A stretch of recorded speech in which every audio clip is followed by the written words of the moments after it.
Dear students, in last class we discussed about the calorific value of fuel, higher calorific value, lower calorific value, and the theoretical method for finding out this higher calorific value and lower calorific value.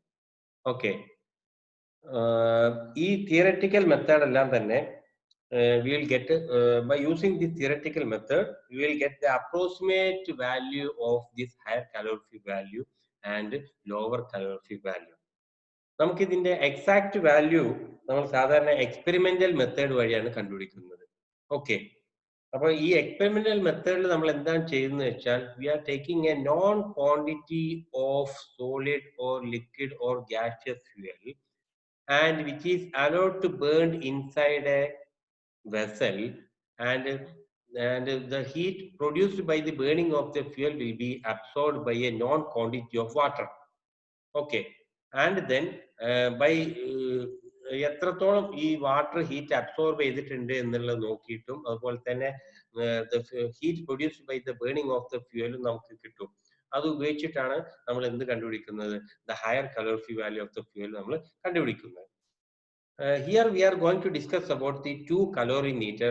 First one is a bomb calorimeter and second one is a Jenger's gas calorimeter. And here it shows a bomb calorimeter. A bomb calorimeter is used for finding out the higher calorific value of a solid fuel and liquid fuels. In this calorimeter, a known quantity of fuel is burned inside a vessel called bomb at a constant volume and at a high pressure. The bomb is made of mainly of acid resisting stainless steel and which is capable of withstanding a pressure up to 100 bar pressure. Okay, then the cover, the cover or head of the bomb carries the oxygen valve for admitting oxygen and a release valve for exhaust gases. അതുകൂടാതെ ഇവിടെ ഒരു carrier ring ഉണ്ട്. This carrier ring will be carried by the ignition rods. These ignition rods support the silica crucible. അപ്പോൾ ഈ carrier ring ആണ് ഈ silica crucible-നെ support ചെയ്യുന്നത്. And ഈ സിലിക്ക ക്രൂസിബിളിലാണ് നമുക്ക് ബേൺ ചെയ്യേണ്ട non quantity of solid or liquid fuels വെക്കുന്നത്. Okay, and അതിന് മുകളിലായിട്ട് തന്നെ നമ്മുടെ ഈ ഇഗ്നീഷൻ റോഡിന്മേലെ ഒരു ഫ്യൂസ് വയർ ഉണ്ടായിരിക്കും. This fuse wire will be made up of platinum or nichrome which dips into the crucible. ഈ ക്രൂസിബിൾ ഡിപ്പ് ചെയ്തുകൊണ്ടായിരിക്കും എന്നുണ്ടാവുക ഈ ഫ്യൂസിബിൾ വയർ ഉണ്ടായിരിക്കുക. Okay, and then this bomb and these ignition rods are connected to a battery which supplies the necessary current for heating up of this fusible wire. Okay, then this bomb is completely immersed in a measured quantity of water, and the heat liberated by the combustion of the fuel is absorbed by this water, the bomb and this copper vessel. അപ്പോൾ നമുക്ക് ഈ fuel burn ചെയ്യുമ്പോൾ produce ചെയ്യുന്ന heat energy ഈ ബോംബും from through this bomb the water will be absorbing and this copper vessel also will be absorbing. Okay, and the rise in temperature of this water can be measured by using a precise thermometer. Normally നമുക്ക് Beckman thermometer ആണ് ഇതിന് വേണ്ടിയിട്ട് use ചെയ്യുന്നത്, which will be capable of measuring the temperature up to 0.01 degree Celsius. Okay, ഇനി ഇതിന്റെ നമുക്ക് testing procedure എങ്ങനെയാണെന്നുള്ളത് നോക്കാം.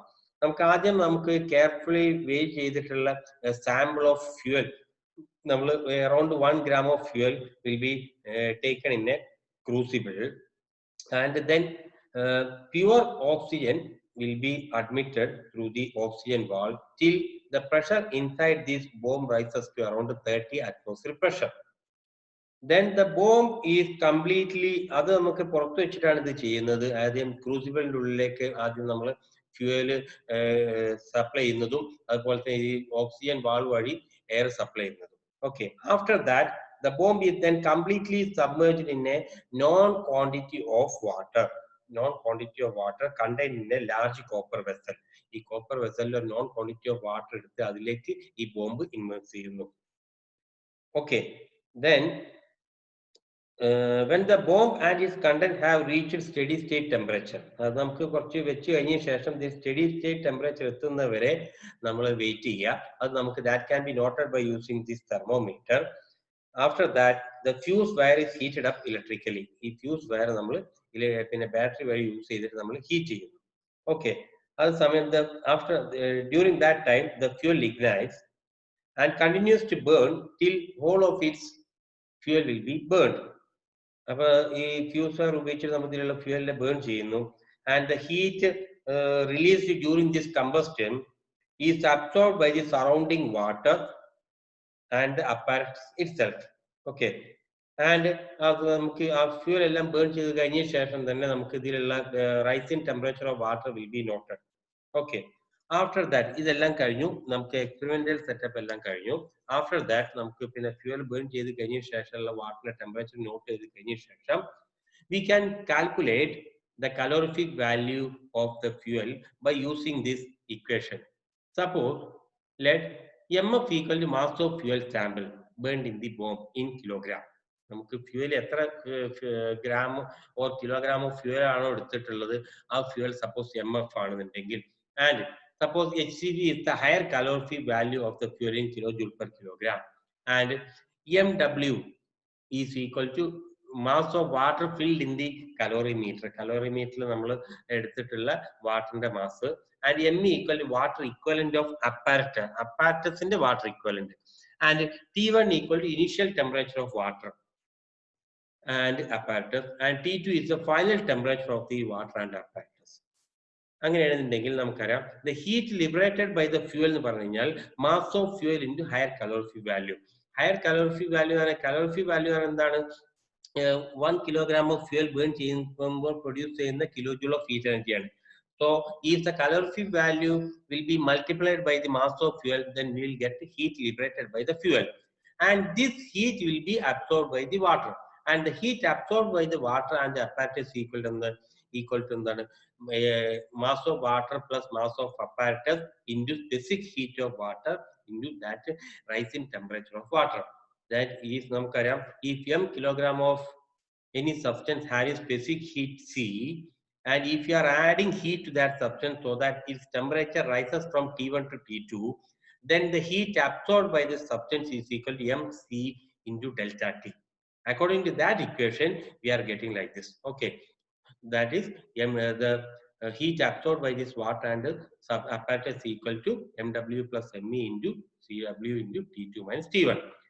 നമുക്കറിയാം the heat, since heat liberated is equal to the heat absorbed, നമ്മൾ പറഞ്ഞു the heat liberated or heat produced by the burning of this fuel will be absorbed by this water and apparatus.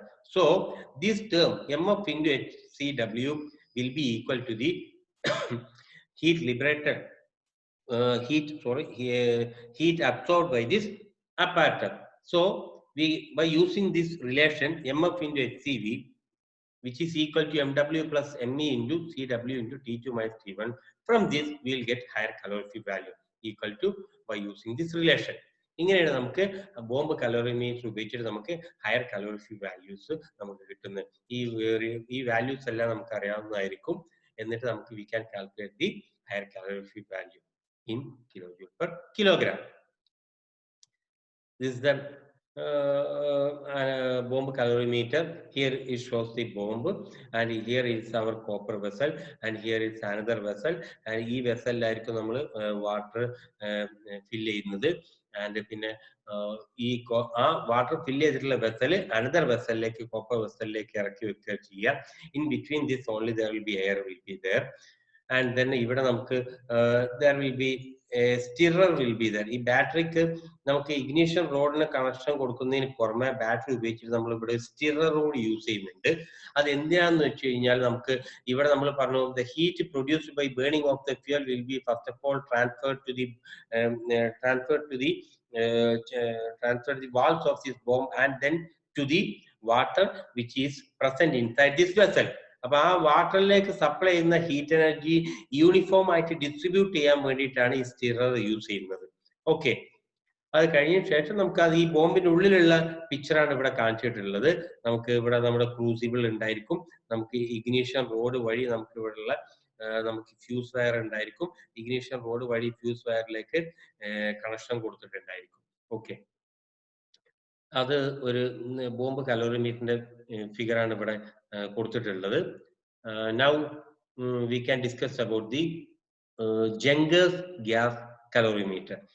Jenger's gas calorimeter, as the name indicates, is used for finding out the higher calorific value and lower calorific value of a gaseous fuel. Okay. അപ്പോൾ ഇവിടെ നമ്മൾ എന്ത് വെച്ചാൽ ഇവിടെയും ഒരു main content എന്ന് വെച്ചാൽ ഒരു closed vessel, inside that vessel there will be a gas burner. അപ്പൊ ഇവിടെ through this gas burner, first of all through a gas meter, a known quantity of gaseous fuel, that means in meter cube, a known quantity of gaseous fuel will be supplied through a pressure regulator to the gas burner, and around this gas burner there will be a water jacket which carrying the water. That water will be absorbing the heat liberated by the burning of this gaseous fuel. Okay, അപ്പൊ ഇവിടെ നമുക്ക് മുകളിൽ നിന്ന് നമുക്ക് ഇവിടെ water tank ഉണ്ട്. ഈ water ടാങ്കിൽ നിന്ന് water will be supplied to this water jacket, and after absorbing heat by burning of this fuel, this water will be taken out from the top of this vessel. Okay, അപ്പൊ ഇവിടെ water supply ചെയ്യുന്ന വാട്ടറിന്റെ initial temperature not ചെയ്യാൻ വേണ്ടി ഇവിടെ thermometer ഉണ്ട്. And after heat absorbing from the flue gases, ഇവിടുന്ന് പുറത്തേക്ക് പോകുന്ന വാട്ടറിന്റെ ഹീറ്റ് അബ്സോർബ് ചെയ്യാൻ വേണ്ടി ഇവിടെ ആൻഡ് തെർമോമീറ്റർ ഉണ്ട്. ഇവിടെ അപ്പൊ നമ്മൾ സപ്പോസ് നമ്മൾ ഗ്യാസ് മീറ്ററിലൂടെ നമുക്ക് non volume of gas supply ചെയ്യുന്നു, ആൻഡ് റിക്വയർഡ് പ്രഷർ റെഗുലേറ്റർ ഉപയോഗിച്ചിട്ട് നമുക്ക് വേണ്ട റിക്വയർഡ് പ്രഷറിലൂടെ നമുക്ക് ഇവിടേക്ക് നമുക്ക് ഗ്യാസിനെ സപ്ലൈ ചെയ്യുന്നു. ആ ഗ്യാസിനെ നമ്മൾ ബേൺ ചെയ്യുന്ന സമയത്ത് heat product of combustion, hot gas എന്നുള്ള ഹീറ്റ് ഈ വാട്ടർ ജാക്കറ്റിൽ നിന്നുള്ള വാട്ടർ അബ്സോർബ് ചെയ്യുന്നു. ഈ ഗ്യാസ് ഈ ഫ്ലൂ പാസസ് വഴി പാസ് ചെയ്ത് കഴിഞ്ഞ ശേഷം finally from the bottom of the vessel the gases will be taken out. അപ്പൊ ആൻഡ് നമുക്ക് ഇവിടെ പുറത്തേക്ക് പോകുന്ന ഗ്യാസിന്റെ ടെമ്പറേച്ചർ മെഷർ ചെയ്യാൻ വേണ്ടിയിട്ട് നമ്മളിവിടെ വേറൊരു തെർമോമീറ്റർ കൂടെ വെച്ചിട്ടുണ്ട്. This temperature of this gas will be nearly equal to the atmospheric temperature, so that maximum of the heat inside this hot flue gases will be absorbed by this water.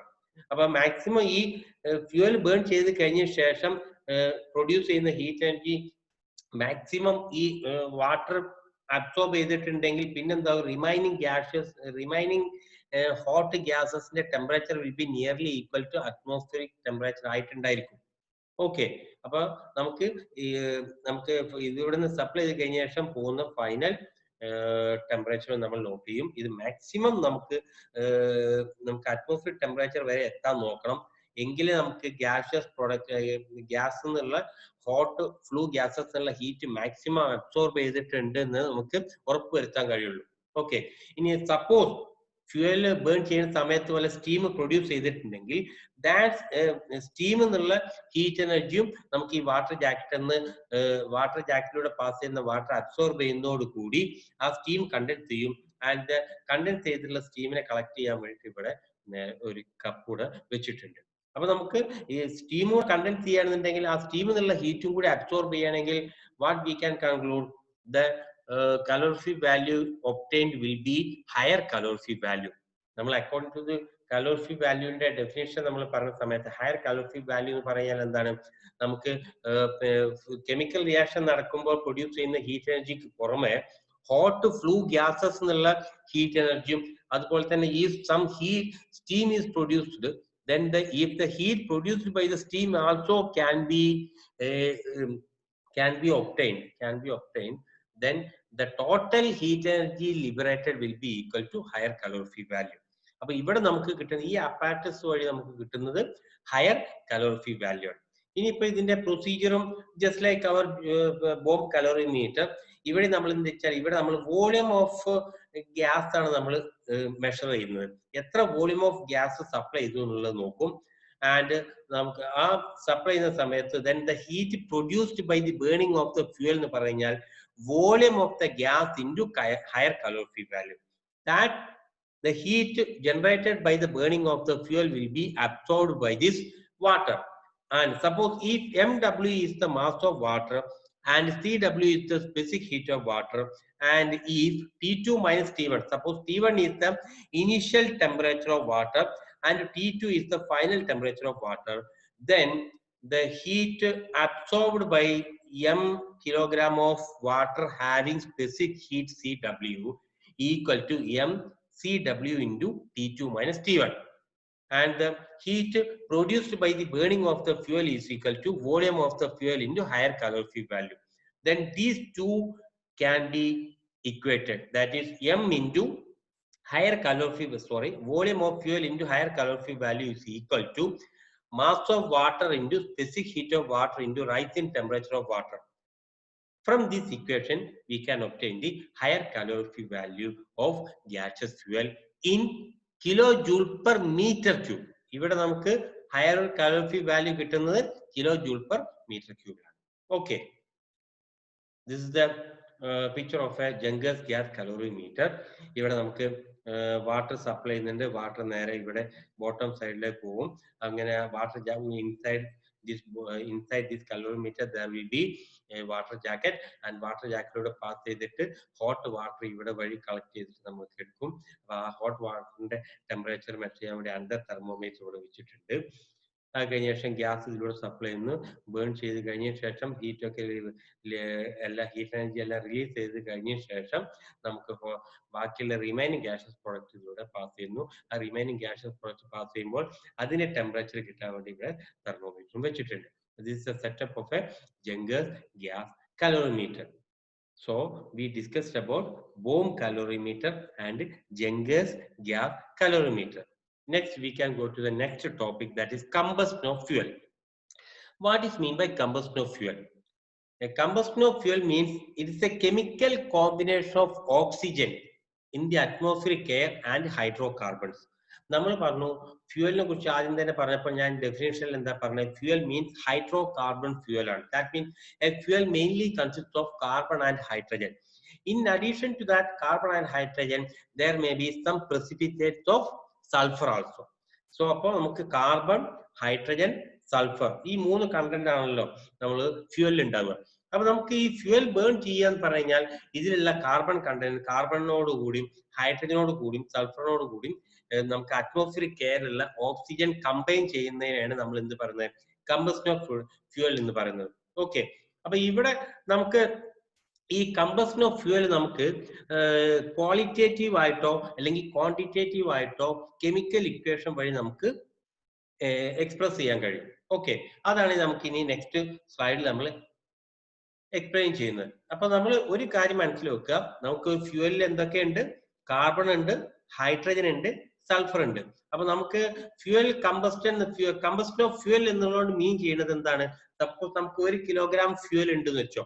ആ ഫ്യൂവലിൽ നമ്മൾ നേരത്തെ പറഞ്ഞു this much kilogram of carbon ഉണ്ട് and that much kilogram of hydrogen ഉണ്ട് and remaining if there may be some kilogram of sulfur also may be present. ഇപ്പൊ fuel burn ചെയ്യുന്ന സമയത്ത് ഈ ഫ്യൂവലുള്ള കാർബൺ, ഹൈഡ്രജൻ ആൻഡ് ഈ സൾഫർ പ്രസന്റ് ചെയ്യുന്നുണ്ടെങ്കിൽ അതെല്ലാം കൂടി സെപ്പറേറ്റ് ആയിട്ട് ഓക്സിജൻ ആയിട്ട് കമ്പൈൻ ചെയ്യുമ്പോഴാണ് നമുക്ക് എന്തുണ്ടാവുന്നത്? കമ്പഷൻ ഓഫ് ഫ്യൂവൽ നടക്കുന്നത്. ഓക്കെ, അപ്പൊ നമുക്ക് ഈ ഓരോ സെപ്പറേറ്റ് ആയിട്ട് കാർബണും ഹൈഡ്രജനും സൾഫറും ഓക്സിജനായിട്ട് കമ്പൈൻ ചെയ്യുമ്പോൾ എന്താണ് സംഭവിക്കുക എന്നുള്ളത് സെപ്പറേറ്റ് ആയിട്ട് നമുക്ക് കെമിക്കൽ ഇക്വേഷൻ വഴി നോക്കാം. ഓക്കെ, അപ്പൊ ഫസ്റ്റ് നമ്മൾ ഫ്യൂവലുള്ള കാർബൺ ഓക്സിജനായിട്ട് കമ്പൈൻ ചെയ്യുന്നത് നമുക്ക് നോക്കാം. ദാറ്റ് മീൻസ് നമുക്കറിയാം ഹിയർ സി പ്ലസ് ഫ്യൂവലുള്ള കാർബൺ ഓക്സിജനായിട്ട് കമ്പൈൻ ചെയ്യുന്ന സമയത്ത് C+O2 will give CO2, carbon dioxide form ചെയ്യും. അത് നമ്മൾ വോളിയത്തിൽ പറയുകയാണെന്നുണ്ടെങ്കിൽ 1 mole of carbon plus 1 mole of oxygen will give 1 mole of carbon dioxide. Okay, ഇനി അത് നമ്മൾ മാസിൽ പറയുകയാണെന്നുണ്ടെങ്കിൽ സപ്പോസ് കാർബൺ നമുക്ക് 12 കിലോഗ്രാം, കാർബണിന്റെ അറ്റോമിക് മാസ് 12 ആണ്. അത് നമ്മൾ കിലോഗ്രാമിൽ എടുക്കുന്നത് മാത്രം. ഓക്കെ, തൽക്കാലം നമ്മൾ കിലോഗ്രാമിൽ അസ്യൂം ചെയ്യുന്നു 12 kilogram of carbon and plus ഓക്സിജന്റെ ആണെങ്കിൽ അറ്റോമിക് മാസ് 12 ആണ്. So molecular mass 32 O2 32 kilogram equal to, അപ്പോൾ that mean 12 kilogram of carbon plus 32 kilogram of oxygen കൂടി കമ്പൈൻ ചെയ്യുമ്പോൾ നമുക്ക് 44 C പ്ലസ് O2 രണ്ടിന്റെ കൂടി കമ്പൈൻ ചെയ്യുമ്പോൾ 44 kilogram of carbon dioxide കിട്ടുന്നു. ഓക്കെ, ഇനി നമ്മൾ എന്ത് ചെയ്യാം, ഇതില് എല്ലാം ഡിവൈഡ് ആൾ ദിസ് ബൈ 12 ഉണ്ട്, ഡിവൈഡ് ചെയ്യാം. അപ്പൊ 12 by 12 1, 32 by 12 we'll get 8 by 3, 44 by 12 we'll get 11 by 3. അപ്പൊ ഇതെന്താണ് മീൻ ചെയ്യുന്നത്? നമുക്കറിയാം 1 kilogram of carbon, it means that 1 kilogram of carbon requires 8 by 3 kilogram of oxygen for its complete combustion and produce 11 by 3 kilogram of carbon dioxide. ഇത് മീൻ ചെയ്യുന്നത് 1 kilogram carbon complete ആയിട്ട് burn ചെയ്യണമെങ്കിൽ നമുക്ക് minimum 8 by 3 kilogram of oxygen required. And ഇത് രണ്ടും കൂടി combine ചെയ്യുന്ന സമയത്ത് നമുക്ക് എത്ര കിട്ടുന്നു? 11 by 3 kilogram of carbon dioxide കിട്ടുന്നുണ്ട്. അപ്പൊ ഇത് ബൈ മാസ് നമ്മൾ പറഞ്ഞു. Okay, next we can discuss about the combustion equation of this hydrogen. First solid ഫ്യൂവലല്ലേ പറയുന്നത്, അപ്പൊ നമുക്ക് സൾഫറിന്റെ നോക്കാം നെക്സ്റ്റ്. ഓക്കെ, അപ്പൊ സൾഫറിന്റെ നമ്മൾ പറയണമെങ്കിൽ സൾഫർ കമ്പൈൻ ചെയ്യുന്ന equation S+O2 will give SO2. അത് നമ്മൾ ബൈ വോളിയം പറയണമെങ്കിൽ 1 mole of sulfur plus 1 mole of oxygen will give 1 mole of sulfur dioxide. Okay, ഇനി ബൈ മാസ് നമ്മൾ പറയുകയാണെന്നുണ്ടെങ്കിൽ സൾഫറിന്റെ atomic mass 32 kilogram of sulphur, O2 ൻ്റെത് 32 will give നമുക്ക് SO2 ൻ്റെത് total നമ്മൾ ആഡ് ചെയ്യുന്ന സമയത്ത് 32 plus 32 64 കിലോഗ്രാം. ഓക്കെ, ഇനി dividing all this by 32 kilogram, what we will get? 32 by 32 1, 32 by 32 1, 64 by 32 kilogram. അപ്പൊ ഇതിൽ നിന്ന് നമുക്ക് എന്താണ് മനസ്സിലാവുന്നത്? 1 kilogram, it means that 1 kilogram of sulfur requires 1 kilogram of oxygen for complete combustion and produce 2 kilogram of sulfur dioxide. അതായത് 1 kilogram sulphur complete ആയിട്ട് burn ചെയ്യണമെന്നുണ്ടെങ്കിൽ 1 kilogram oxygen വേണം. അത് രണ്ടും കൂടി കമ്പൈൻ ചെയ്യുന്ന സമയത്ത് നമുക്ക് 2 kilogram of sulphur dioxide കിട്ടും. Now we can discuss about the combustion equation of hydrogen. അത് ഹൈഡ്രജൻ നമുക്ക് ഗ്യാഷ്യസ് ഫ്യൂവലിൽ എടുക്കാം. അപ്പൊ ഹൈഡ്രജനെ ഇൻ ടേംസ് ഓഫ് വോളിയത്തിൽ നമുക്ക് എഴുതാം, ഇൻ ടേംസ് ഓഫ് മാസിൽ നമുക്ക് എഴുതാം. ഫസ്റ്റ് ഓഫ് ഓൾ നമുക്ക് നോക്കാം ഹൈഡ്രജൻ. സപ്പോസ് നമുക്ക് ഫ്യൂവലുള്ള hydrogen suppose H2 kilogram of hydrogen ആണെന്ന് വെച്ചോ. അപ്പൊ 2H നമുക്ക് we can write the equation as 2H2 plus O2 will give 2H2. Okay, അപ്പൊ ഫ്യൂവലിലുള്ള ഹൈഡ്രജൻ ഓക്സിജനുമായി കമ്പൈൻ ചെയ്തിട്ട് സ്റ്റീം ഉണ്ടാവുന്നു. ഓക്കെ, അപ്പൊ അത് നമുക്ക് ഇങ്ങനെ പറയണം, വോളിയത്തിൽ പറയണമെങ്കിൽ 2 volume of hydrogen plus 1 volume of oxygen will give 2 volume of H2O. That means നമ്മൾ ഇങ്ങനെ മീറ്റർ ക്യൂബിൽ എഴുതുന്നു മാത്രം. ജസ്റ്റ് സപ്പോസ് നമ്മൾ പറയാണ് 2 meter cube of hydrogen plus 1 meter cube of oxygen will give 2 meter cube of H2O, means steam. ഇനി അത് നമ്മൾ in terms of മാസിൽ നമ്മൾ എഴുതുകയാണെങ്കിൽ ഹൈഡ്രജന്റെ 2 അറ്റോമിക് മാസ് 2, അപ്പൊ 2 into 2 kilogram plus O2 1 into 32. Okay, 1 volume അല്ലേ, 1 into 32 will give 2 volume of H2O. അപ്പൊ 2 into H2O ൻ്റെത് 18, 2 into 18 kilogram. Okay, and dividing all this by 4. ഇവിടെ 2 into 2 നമുക്ക് ഹൈഡ്രജന്റെ മാസ് കൊണ്ടാണ് ഡിവൈഡ് ചെയ്യേണ്ടത്. Okay, അപ്പൊ dividing all this by using 4, we will get 4 by 4 1, 32 by 4 8, 36 by 4 9. Okay, അപ്പൊ ഇതെന്താ മീൻ ചെയ്യുന്നത്? It means that നമുക്ക് ഒന്നുകിൽ ഇങ്ങനെ പറയുകയാണെന്നുണ്ടെങ്കിൽ വോളിയത്തിൽ പറയുകയാണെങ്കിൽ 2 volume of hydrogen, 2 volume of hydrogen പറഞ്ഞാൽ 1 കിലോഗ്രാം ആണ്. ഓക്കെ, ഇവിടെ 1 കിലോഗ്രാം ആണ്. Okay, 2 volume of hydrogen or 1 kilogram of hydrogen requires 1 volume or 1 meter cube or 8 kilogram എന്ന് പറയാം. 1 meter cube or 8 kilogram of oxygen and produce 2 meter cube or 2 volume of H2O or 9 kilogram of H2O.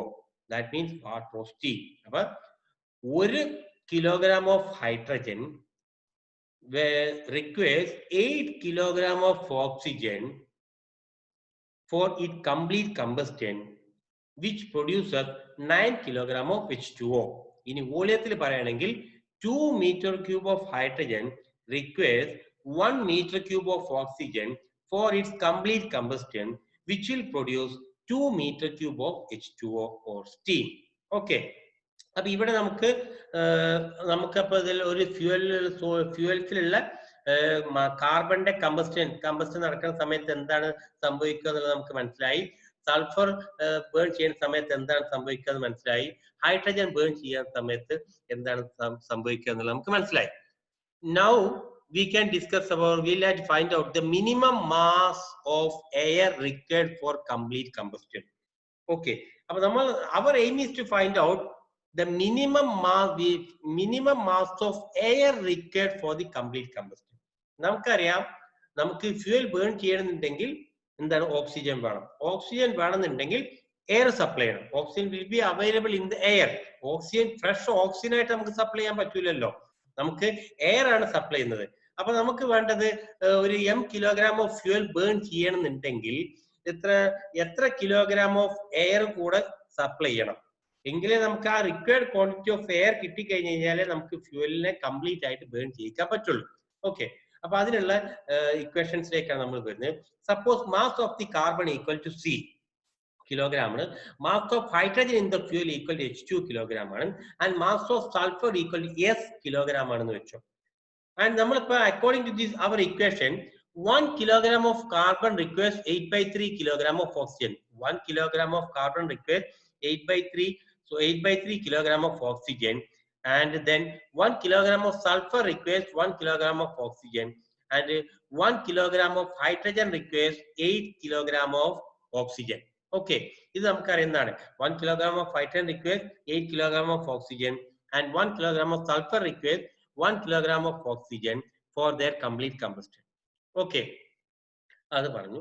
Then അങ്ങനെയാണെങ്കിൽ minimum mass of air required for complete combustion കണ്ടുപിടിക്കാൻ വേണ്ടി ആദ്യം നമ്മൾ എന്താ ചെയ്യുന്നത് വെച്ചാൽ total oxygen required four complete combustion of 1 kilogram of fuel. Total oxygen required, suppose 1 kilogram carbon ഉണ്ടെങ്കിൽ അതിന് 8/3 C കിലോഗ്രാം ഓഫ് ഓക്സിജൻ വേണം. 1 kilogram ഓഫ് ഹൈഡ്രജൻ ഉണ്ടെന്നുണ്ടെങ്കിൽ 8 H2, 8 into mass of hydrogen, 8 times mass of hydrogen oxygen വേണം. 1 kilogram sulphur ഉണ്ടെന്നുണ്ടെങ്കിൽ 1 kilogram of oxygen വേണം. So the total amount of oxygen required for 1 kilogram of fuel, okay, that is equal to 8/3 C plus 8 H2 plus S kilogram.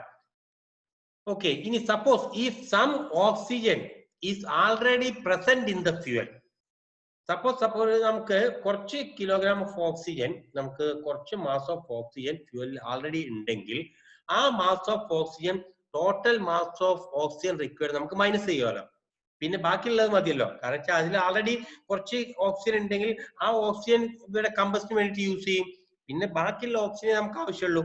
അപ്പൊ അങ്ങനെയാണെങ്കിൽ ഈ some mass of oxygen is present inside this fuel, then the oxygen required is equal to this 8/3 C plus 8 H2 plus S minus O2 kilogram. If O2 is the mass of oxygen which is already present inside the fuel.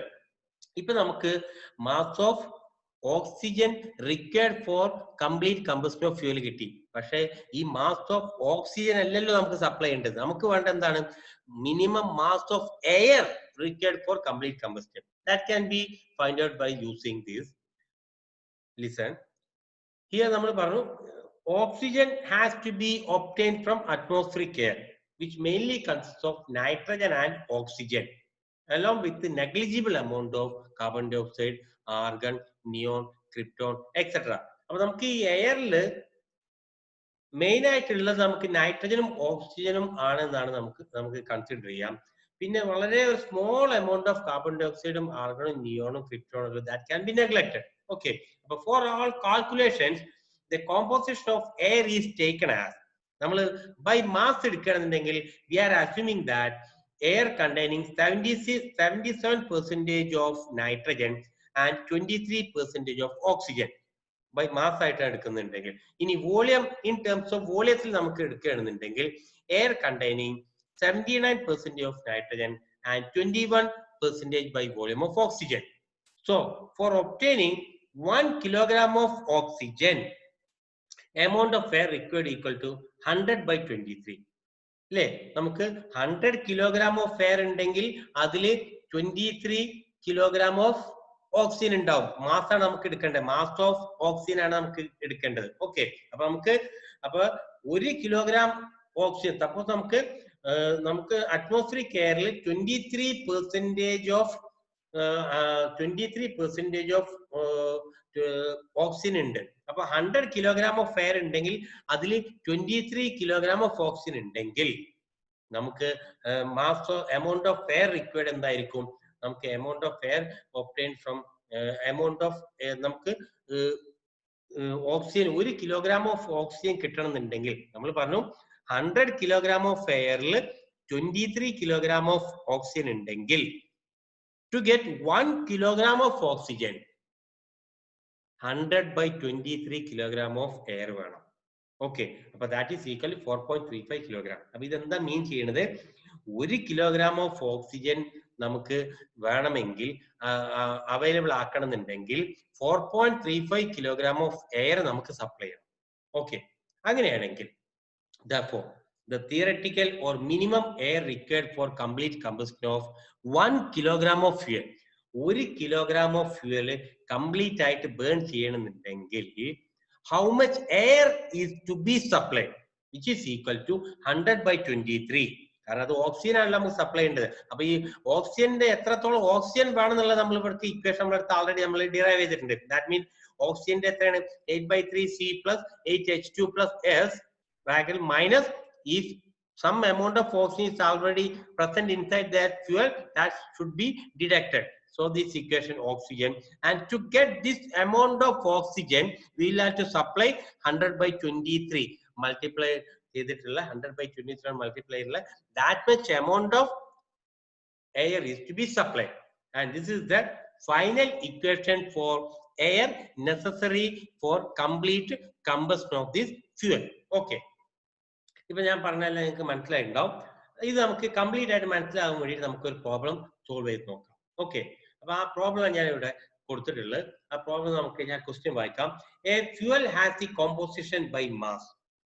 ഒരു ഫ്യൂവലിൽ ഉള്ള mass composition, ഫ്യൂവലിലുള്ള contents by mass ആയിട്ട് നമ്മൾ പറയാണ്. ആ ഫ്യൂവലിൽ carbon 86% ഉണ്ട്, hydrogen 11.75% ഉണ്ട്, ഓക്സിജൻ 2.25% ഉണ്ട്, സൾഫർ ഇല്ല. ഓക്കെ, പ്രത്യേകം നോട്ട് ചെയ്യാം. Calculate the theoretical air supply per kilogram of fuel. Theoretical air supply per kilogram of fuel and the mass of products of combustion per kilogram of fuel. Okay, അപ്പൊ ഇവിടെ നമുക്ക് ഈ fuel burn ചെയ്യാൻ വേണ്ട how much amount of air is to be സപ്ലൈഡും കണ്ടുപിടിക്കണം. അതുപോലെ ആ എയർ സപ്ലൈ ചെയ്ത് കഴിഞ്ഞ ശേഷം ഫ്യൂവൽ ബേൺ ചെയ്യുന്നു. ആ ഫ്യൂവൽ ബേൺ ചെയ്യുമ്പോൾ ഉണ്ടാവുന്ന പ്രൊഡക്റ്റ് ഓഫ് കമ്പസ്റ്റന്റെ മാസ് കൂടെ നമുക്ക് കണ്ടുപിടിക്കാം. ഓക്കെ, അപ്പൊ ആദ്യം നമുക്ക് എന്തായാലും first of all we can find out the theoretical air supply per kilogram of air. Suppose given mass of carbon equal to 86%, നമ്മൾ 1 കിലോഗ്രാം ഓഫ് ഫ്യൂവൽ എടുക്കുക. കാരണം ഇവിടെ നമ്മൾ ക്വസ്റ്റ്യനിൽ പറഞ്ഞത് എന്താണ്? പെർ കിലോഗ്രാം ഓഫ് ഫ്യൂവൽ ആണ്.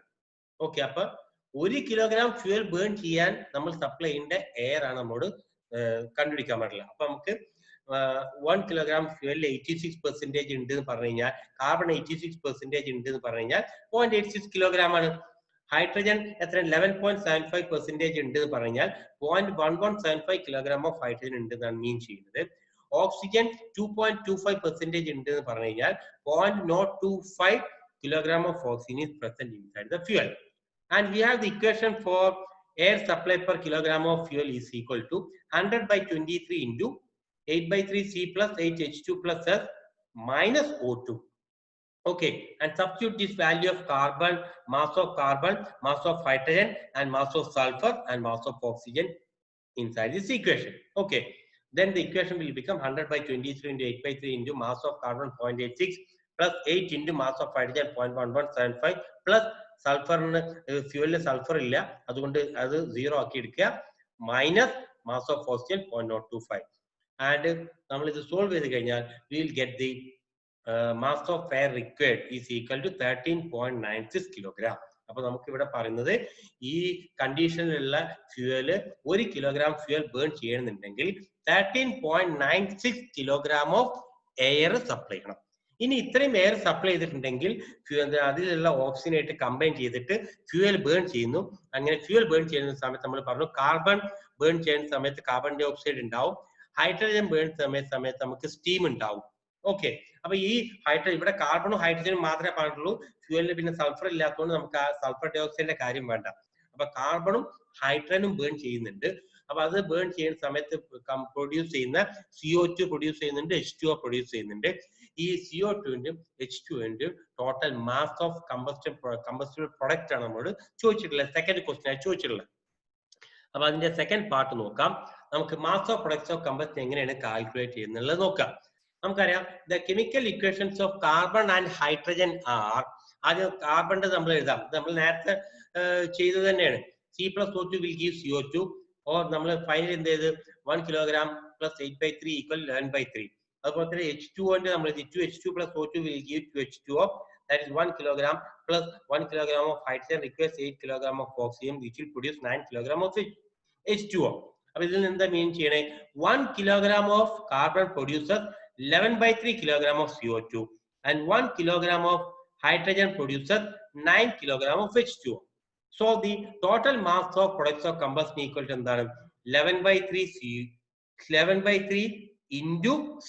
അതായത് 1 kilogram of carbon ആണ് 11/3 kilogram of carbon dioxide produce ചെയ്യുന്നത്. അപ്പൊ ഫ്യൂവലിൽ എത്ര മാസ് ഓഫ് കാർബൺ ഉണ്ടോ അതിനെ 11/3 കൊണ്ട് മൾട്ടിപ്ലൈ ചെയ്യാം, plus 9 into mass of hydrogen present inside this fuel. അപ്പൊ നമുക്ക് total mass of product of combustion will be obtained as 11/3 into mass of carbon plus 9 into mass of hydrogen. അപ്പൊ നമുക്ക് mass of carbon ഇവിടെ തന്നിട്ടുണ്ട് 0.86 ക്വസ്റ്റ്യനിൽ തന്നിട്ടുണ്ട്. Mass of hydrogen നമുക്ക് 0.1175 kilogram തന്നിട്ടുണ്ട്. So the total mass of product of combustion equal to 4.21 kilogram. Okay, this is the final answer. Now അപ്പൊ ഇതുവരെ നമ്മളിപ്പോ discussed about bomb calorimeter, Junkers gas calorimeter, and then combustion equations, and then we found out the mass of air required for complete combustion of this fuel. Okay,